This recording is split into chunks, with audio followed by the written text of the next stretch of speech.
안녕하세요. 안경토 회원 여러분. 오늘은 대만에 대해서 다루겠습니다.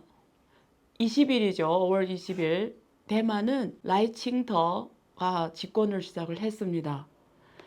이 사건이 앞으로 중국과 그리고 대만의 이 현상 유지가 가능할지 아니면 미국이 또 대만 해협 문제에 있어서 굉장히 전략적으로 그리고 정치적으로 개입하고 있기 때문에 이 지역에서의 어떤 긴장감이 더 올라가면서 전쟁이 터질지 이런 내용을 다루겠습니다. 우선 제가 사전에 이런 이야기를 드려야 될 것 같아요. 중국에서는 대만을 33번째 성으로 말을 합니다. 그렇기 때문에 대만은 중국 영토라고 명백하게 말을 하고 중국과 수교하는 모든 국가들은 일국이란 하나의 나라라는 이것을 인정을 해줘야 수교를 합니다. 그리고 바이든 대통령 포함해서 계속 하나의 중국이라고 말을 합니다.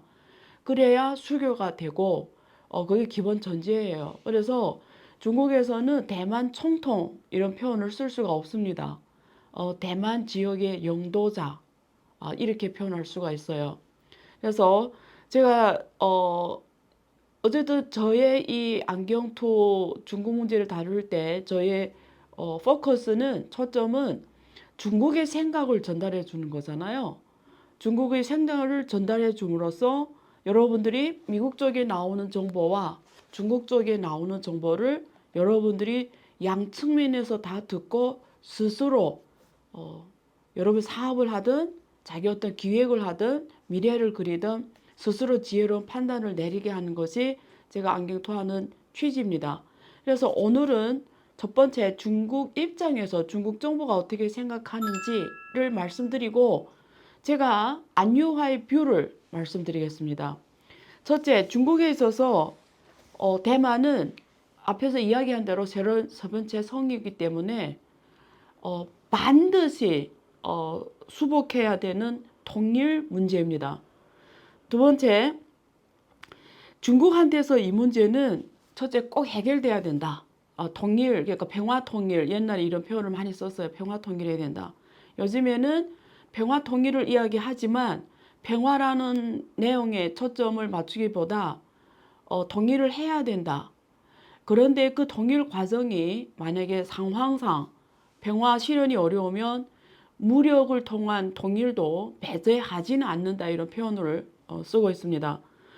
그래서 중국한테 있어서 대만 문제는 언제라도 반드시 해결해야 되는 통일 문제다 이렇게 인식이 되어 있고요. 두 번째, 남은 문제는 뭐냐면 어떻게 언제 해야 최적이고 어떻게 해야 최소의 대가를 가지고 통일을 하냐. 그러니까 어떻게 언제 해야 최소의 대가로 통일을 실현하냐. 이 질문이 남은 겁니다. 그래서 중국은 이 대만 통일 문제를 최적의 해결 방안을 찾아가는 과정에 있다고 보면 돼요. 두 번째, 중국은 대만을 빠른 시기 내에 혹은 멀지 않은 시기 내에 빨리 중국에 갖고 와야 되는 문제가 있어요. 첫째, 국토 완정의 문제입니다. 중국은 이미 세계 2위로 성장한 나라예요. 근데 세계 2위라는 거는 미국에 견줄 만한 어쨌든 그런 파워를 가진 나라로 성장했지만 이렇게 그리고 유엔의 상임 이사국으로 되어 있음에도 불구하고 영토가 불안정하다라는 거는 중국의 입장에 봤을 때는 자존심이 상하는 일이에요. 그래서 국토 완정의 문제가 있고요.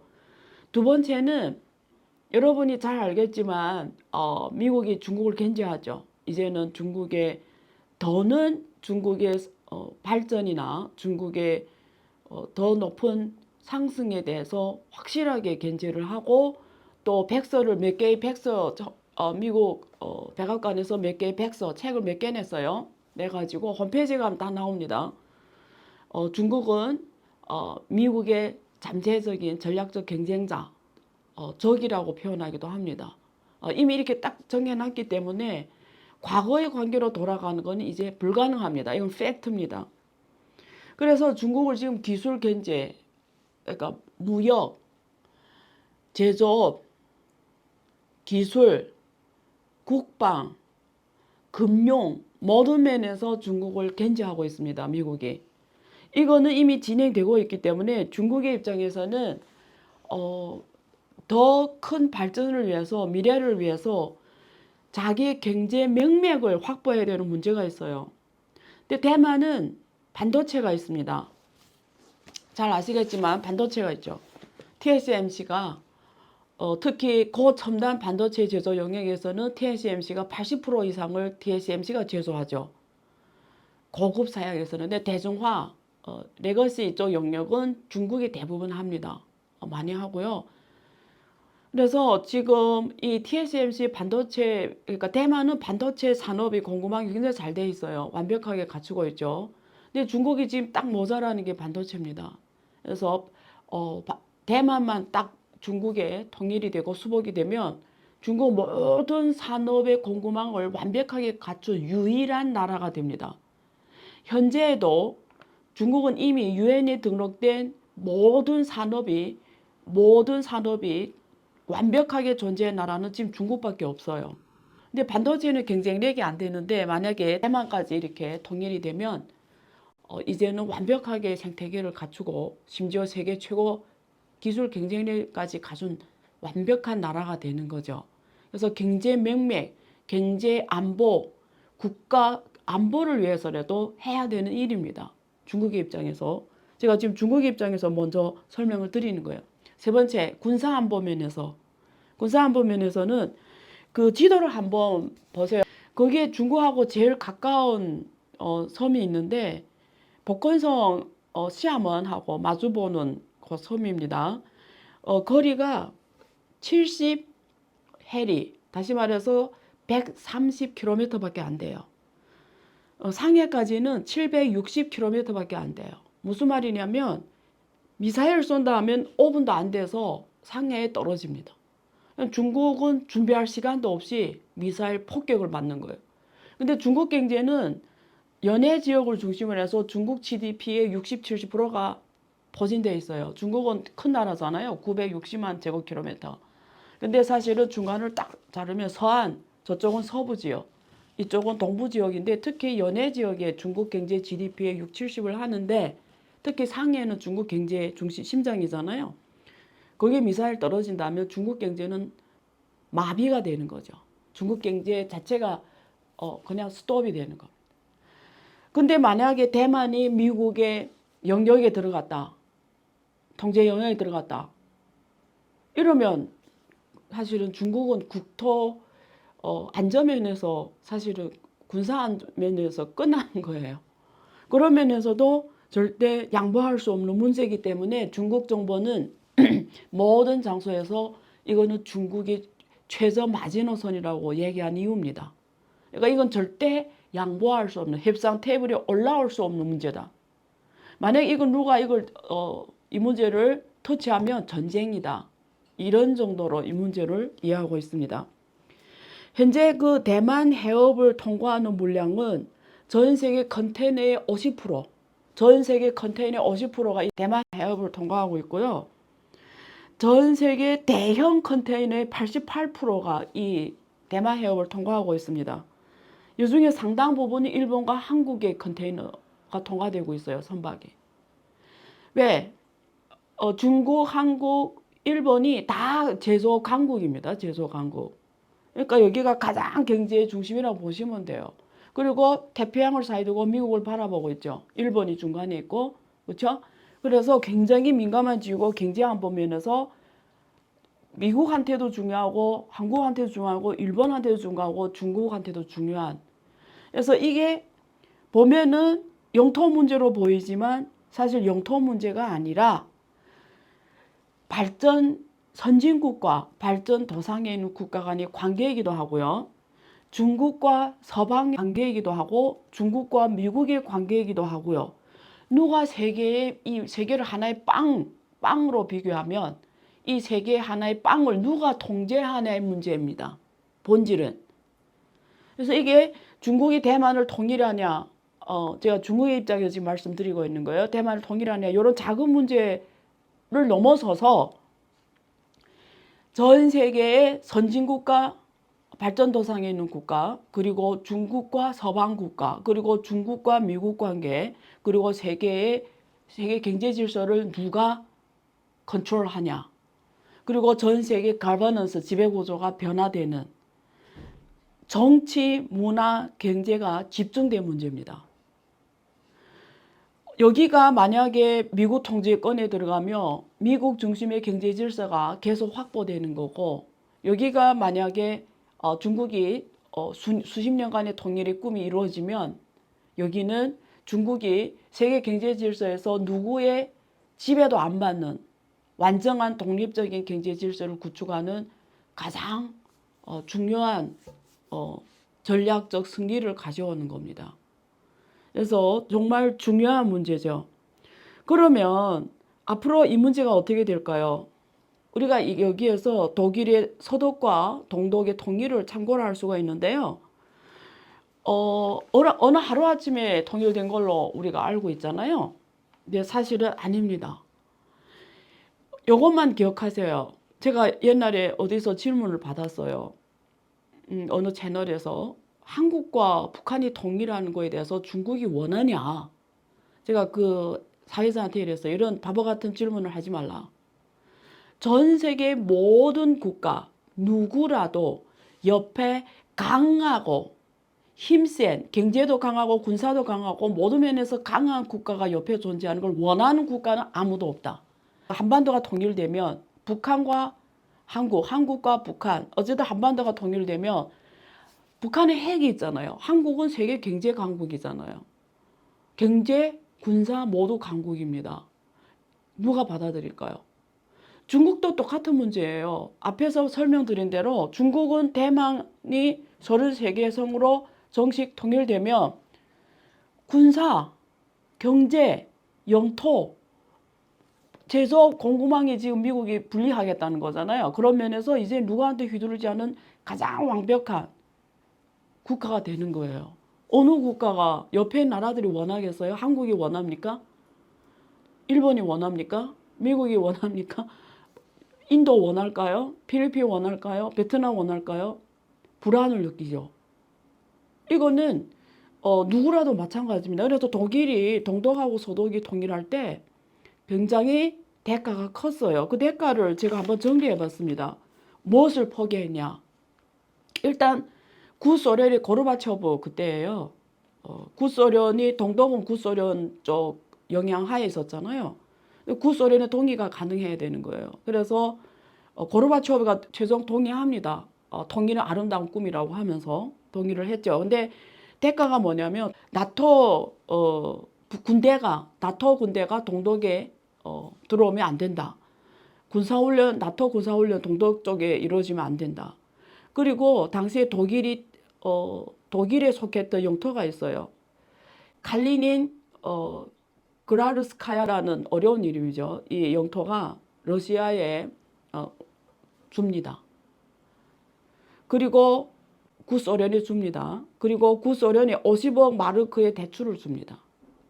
그러니까 통일을 위해서 땅이 분할이 된 사례입니다. 그리고 폴란드도 제2차 세계대전이 끝나면서 폴란드가 독일이 많은 지역을 계속 가지고 있었는데 폴란드한테도 이 땅을 그냥 그래서 폴란드에 속하도록 양보를 합니다. 그래서 첫째 대가가 통일의 첫 대가가 땅이 도로 분할이 된 거예요. 땅을 분할이 되는 대가. 두 번째 미국한테는 어떤 걸 줬냐. 통일된 독일이 계속 나토에 가입이 되어 있어야 된다. 두 번째 독일에 미국군이 거주해야 된다. 세 번째 독일이 핵 개발해서는 안 된다. 네 번째 생화학무기 개발이 안 된다. 이것이 미국이 준 대가입니다. 프랑스한테는 어떤 대가를 줬냐. 독일 마르크를 포기해라. 유로화를 써라. 유로 가입을 합니다. 독일 마르크가 그때 당시에 세계에서 가장 중요한 통화였는데 통화 주권을 포기하는 거죠. 유로화를 씁니다. 그 다음에 군사력을 절대 발전시키면 안 된다. 그래서 지금 독일이 사실은 미국한테 많이 휘둘리게 되는 게 독립적인 군사 보호 능력이 없는 거예요. 한국처럼 똑같죠. 미국 군이 주둔해 있고 한국의 군사안보는 미국에 의존해야 되는 상황하고 똑같습니다. 그래서 그렇게 강하던 독일 군사력이 지금은 누구의 보호에 의해서 돌아가는, 군사안보는 포기하고 경제는 굉장히 발달한 이런 나라로 남게 된 거죠. 이게 대가입니다. 자, 그러면 중국하고 대만의 통일 문제를 동독과 서독의 통일하고 직접적으로 비교하기는 힘들어요. 하지만 제가 말씀드린 포인트는 어디에 있냐면, 중국은 통일하기 위해서 엄청난 대가를 치르지 않으면 쉽지 않다. 더욱이 미국이 중국을 견제하고 공급망에서 중국을 제외시키려고, 그리고 오커스 같은 이런 호주 그리고 영국 이런 군사 협력 조직을 만들고, IPEF, 칩스 이런 반도체 공급망 동맹국들과 이런 반도체 조직을 만들어서 중국을 배제하는 이 상황에서, 이런 국제 질서 흐름 속에서 대만을 통일한다? 대가가 훨씬 크다라는 거고요. 미국 입장에서도 한번 풀어보면 이걸 포기하기가 힘들죠. 아까 말했죠. 이 문제는 세계에 이미 잘 사는 국가와 선진 국가와 발전도상에 있는 국가 간의 어떤 빵을 다시 나누는 문제다. 그렇기 때문에 그리고 지금 트럼프하고 바이든이 대통령 선거에서 11월에 누가 될지 모르지만 트럼프하고 바이든이 그리는 세계 질서는 다릅니다. 바이든이 저 여러 장소에서 말했지만 안경투에서도 다뤘던 것 같은데, 바이든이 그리는 세계 질서는 우선 유럽과 러시아를 먼저 견제하는 거예요. 그런 면에서 러시아 우크라이나 전쟁이 지금 그 역할을 해주고 있는 거죠. 유럽과 러시아를 다 약화시키는 거죠.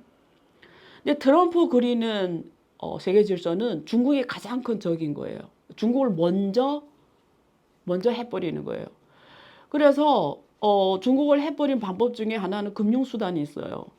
그렇죠? 이번에 바이든 정부는 금리를 계속 인상해 왔고 지금도 인하를 하지 않고 있잖아요. 지금도 유지하면 많은 나라들이 무너지는데, 그중에 타겟 중에 하나가 중국이 무너지는 거였죠. 왜냐면 중국이 부동산 위기가 심각한 문제거든요. 부동산 문제가. 근데 어쨌든 지금까지 미국 생각대로 잘 안 가고 있는 거고요. 그러면 만약에 트럼프가 올라온다면 움직일 수 있는 게 대만 문제밖에 없습니다. 근데 마침 어제 취임한 라이칭더 지금 새로운 지도자는 대만 독립을 주장하는 사람이고요. 그리고 친미 성향이고요. 그래서 어제 그 취임식 발언에서 현상 유지, 그리고 중국과의 관계 개선, 이런 쪽 그래서 중국 쪽이 대화에 나서라 뭐 이런 얘기를 했어요. 근데 중국은 어제 반대로 뭘 했냐면 미국 기업을 제재했어요. 그러니까 미국에서 매년 대만에다가 계속 무기를 판매해요. 100회 이상 700억 달러의 무기를 판매하고 있습니다. 그래서 그런 기업들을 계속 어제 발표를 했어요. 그 기업들을 보잉도 지금 그 중국의 블랙리스트에 올라갔어요. 몇 개 기업이 블랙리스트에 올라갑니다. 그러면 이런 기업들은 중국 투자도 안 되고 중국 수출도 안 되고 이런 기업과 거래한 기업도 제재를 당합니다. 중국은 미국이 하는 수법을 그대로 따라합니다. 그래서 중국도 블랙리스트를 만들어서 중국을 겨냥한 이런 기업들을 다 블랙리스트로 해서 제재를 줍니다. 자산도 동결하고요. 그래서 어제 그 발표를 했습니다. 그리고 앞으로 지금 대만 라이칭더 지금 총통이라고 하잖아요. 해외에서는 중국은 총통이라는 단어를 안 씁니다. 대만 지역 영도자라고 써요. 대만 총통 임기는 4년입니다. 앞으로 4년에 무슨 일이 일어나도, 전쟁이 일어나도 이상하지 않습니다. 특히 올해 11월에 트럼프 오냐 바이든 오냐 따라서 전쟁이 나냐 안 나냐 결정해요. 대만 해협은 앞으로 4년 가장 중요한 전쟁 위험성이 높은 지역이 될 겁니다. 제가 더 플로에서 여기 대만은 제2 우크라이나인가 썼습니다. 제가 왜 이런 얘기를 하냐? 여기서 자세히 다룹니다. 꼭 읽어보시기 바랍니다. 이 챕터를. 오늘은 대만의 새로운 총통 라이칭터, 다시 한번 말하지만 우리는 대만 지역領導자라는 표현밖에 못 씁니다. 어제 취임을 했어요. 마지막 총통이 될 거냐, 혹은 마지막 대만 지역의 영도자가 될 거냐. 그러니까 중국의 간섭이 없이 대만인들이 선출한 자기 영도자가 마지막으로 될 거냐는 이번에 미국 선거와 맞물려서 앞으로 결판이 날 겁니다. 앞으로 4년, 앞으로 5년 우리 인류 역사상에서 그리고 전 세계 질서가 새롭게 재편되는 가장 중요한 시기가 될 거고요. 이 흐름 속에서 여러분들은 지혜롭게 빨리 흐름을 캐치해야 됩니다. 거기에 따른 준비를 잘하는 자는 이런 속에서 하루아침에 세계적 불을 거머쥘 수 있고, 이런 흐름을 놓치는 자는 지금 어느 위치에도 하루아침에 무너지게 될 겁니다. 이번에 푸틴 대통령이 오기를 시작하자마자 바로 시진핑 중국 방문을 했죠. 국빈 방문. 시진핑 주석은 3기입니다. 근데 왜 만났냐? 제가 여러 방송에서 다뤄드렸지만 사실은 시진핑 주석의 입장에서는 가장 확실하게 해야 되는 게, 러시아 우크라이나 전쟁에서 푸틴은 이 전쟁을 언제까지 최적의 마지노선을 어디까지 갖고 가냐를 먼저 확인하는 게 중요했던 겁니다. 그걸 먼저 아느냐 모르냐는 다음 세계 질서 준비에 있어서 완전히 달라지는 거니까요. 대만 해협이 지금 가장 뜨거운 감자로 오르고 있잖아요. 자, 여러분들은 계속 저와 함께 미래의 흐름을 남보다 빨리 읽기 위해서 함께 성장하기를 바라면서 오늘 방송 마치겠습니다. 구독과 좋아요를 부탁드립니다. 감사합니다.